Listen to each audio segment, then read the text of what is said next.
नमस्कार, लाइव बिहार देख रहे हैं आप। आपके साथ मैं स्नेहा गुप्ता। जैसे जैसे देश आगे बढ़ रहा है, देश में स्वदेशी चीजों की कमी कहीं ना कहीं नजर आ रही है।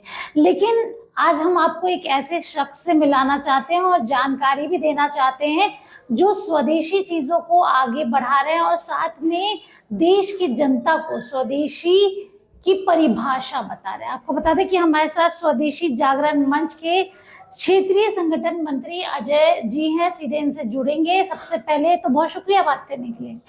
आपको नमस्कार जी अजय जी, सबसे पहले हम स्वदेशी का मतलब जानना चाहेंगे। स्वदेशी स्वतंत्रता से पूर्व स्वराज्य दिलाने का एक उपकरण था। स्वराज्य के बाद स्वदेशी भारत के विकास का मॉडल होना चाहिए था, लेकिन दुर्भाग्य से यह विकास का मॉडल वर्तमान उस समय के लोकतंत्र के पुजारियों ने नहीं ध्यान दिया। लेकिन नए और विकसित भारत में स्वदेशी देशभक्ति का एक उपकरण भी है और जीवन भी है। हम स्वदेशी को अपने जीवन में उतारने के लिए सर्वदूर प्रयास कर रहे हैं। लगातार आप लोग अभियान भी चला रहे हैं। आप ये मानते हैं आपके इन अभियानों का असर देश में दिख रहा है? इन अभियानों का बहुत व्यापक असर दिख रहा है। देश के अंदर इस समय लगभग 1,31,000 स्टार्टअप चल रहे हैं। देश के अंदर 7 करोड़ से अधिक एमएसएमई के छोटे उद्यम शुरू हो चुके हैं। देश के अंदर 1 डिस्ट्रिक्ट 1 प्रोडक्ट काम करने लगा है। देश के अंदर गांव में युवा भारत अनेक प्रकार की फूड प्रोसेसिंग यूनिट को लगा रहा है। भारत के अंदर एफपीओ फार्मर प्रोड्यूसिंग ऑर्गेनाइजेशन, किसान उत्पादक संगठन अपने ब्लॉकों में युवा मिलकर तैयार कर रहे हैं। एक नया परिवर्तन का दौर यह चल रहा है। लोगों में यह भाव भी दिख रहा है कि हम भारत को आत्मनिर्भर बनाने के लिए हम स्वदेशी को उपकरण बना सकते हैं। चुनौती केवल इतनी मात्र है कि अभी भी हमारी बाजार 67% से अधिक चीन बैठा हुआ है। शेष मल्टीनेशनल बैठे हुए हैं। बाजार में भारत के बने हुए उत्पादों को कैसे जगह मिले, कैसे युवा भारत जो अपना सामान बनाएगा उसको उचित मूल्य मिले और कैसे उन सामानों की ब्रांडिंग हो, यही स्वदेशी जागरण मंच पूरे देश में अपने अभियान के द्वारा चला रहा है।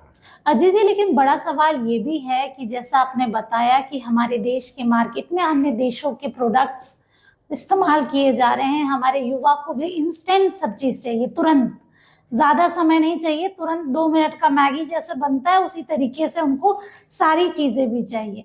लेकिन अगर हम स्वदेशियों की बात करें तो उसमें समय लगता है, थोड़ा जानना पड़ता है, असर भी धीरे करता है। तो कितना जरूरी है कि अपने देश के प्रोडक्ट्स को यूज करें, खुद को स्वदेशी बनाए और साथ में अन्य देशों के प्रोडक्ट्स को कम करें। यह एक बहुत सरल बात है। जैसे आप गांव में गए तो कह सकते हैं कि नीम का दातुन लाओ, बबूल का दातुन लाओ जी। शहर कस्बे में कह सकते हैं कि आप हमारे को दंत कांति लाओ, डाबर लाओ, कोलगेट पेप्सोडेंट मत लाओ। बहुत सरल तरीके से कह सकते हैं कि फेना लेकर के आओ, घड़ी लेकर के आओ, सिंथोल लेकर के आओ, लेकिन लक्स मत लाओ, लिरिल मत लाओ, लाइव बॉय मत लाओ, रीन मत लाओ, लक्स मत लाओ।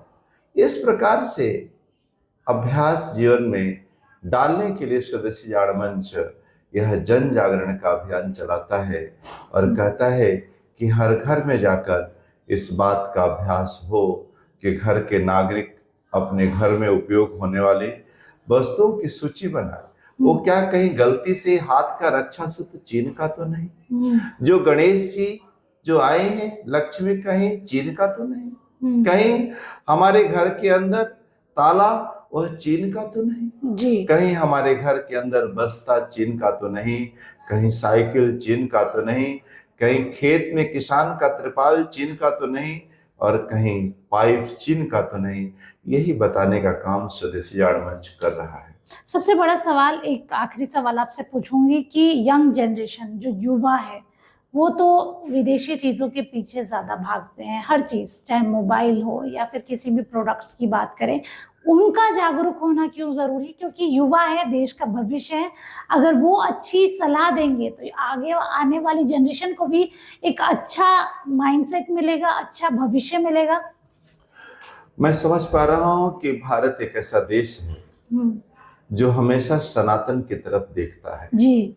विवेकानंद ने हमेशा कहा है कि मैं एक बहुत अमीर घर में पैदा हुआ, मेरे यहाँ पेरिस में बनने वाली जो वस्तुएं थी घर में आ जाती थी, लेकिन उन्होंने सनातन का प्रचार किया, युवा भारत का संदेश दिया। आज हम इस आशा में हैं कि आज युवा भारत अपने देश में खादी का वस्त्र पहनेगा, भारत के बने हुए, भारत के धागे की वस्तुओं को ग्रहण अपने जीवन का हिस्सा बनाएगा, और जो कुछ भी अपने खान पान में प्रयोग करेगा वह क्विक सर्विस से मंगाएगा।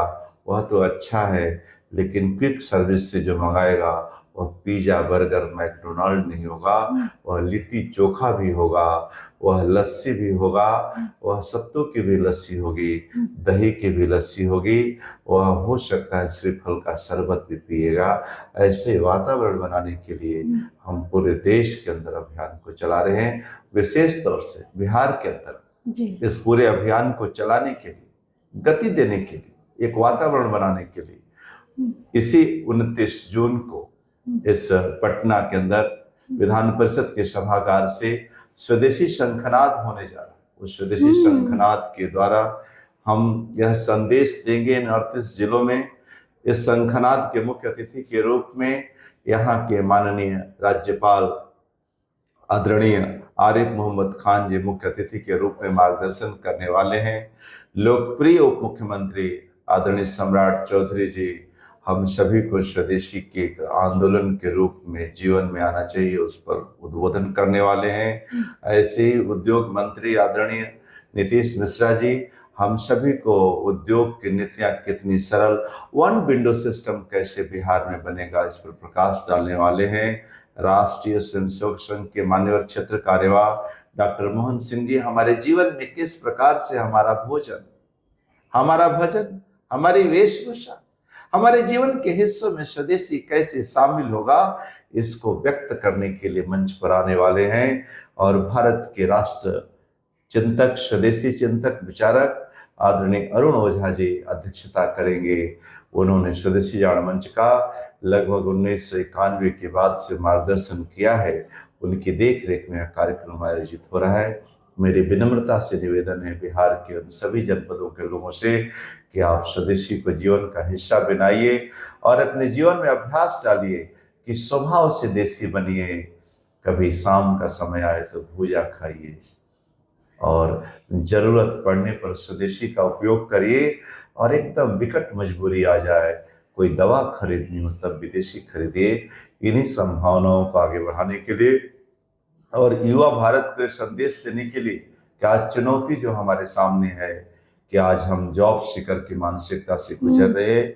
हमें जॉब प्रोवाइडर बनना है, हमें नौकरी देने वाला बनना है, नौकरी मांगने वाले से मुक्ति प्राप्त करनी है और पढ़ाई के साथ कमाई करने का शिक्षा में परिवर्तन करना है। ऐसे दो क्रांतिकारी, युगांतकारी परिवर्तन करने के लिए स्वदेशी जाण संदेश लेकर हर घर, हर द्वार तक जाने के लिए आगे निकल पड़ा। चलिए देखिए, जॉब देने वाला बनना है और आपको बता दें कि लगातार अभियान भी चल रहे हैं और शंखनाद 29 जून को होने वाला है, जिसके लिए पूरी तरीके से तैयारी हो चुकी है। अब देखना होगा कि देश के युवा अपने आप को कैसे जागृत करते हैं और देसी चीज़ों का इस्तेमाल कैसे करते हैं। आप बने रहिए हमारे साथ, तब तक के लिए बहुत बहुत धन्यवाद।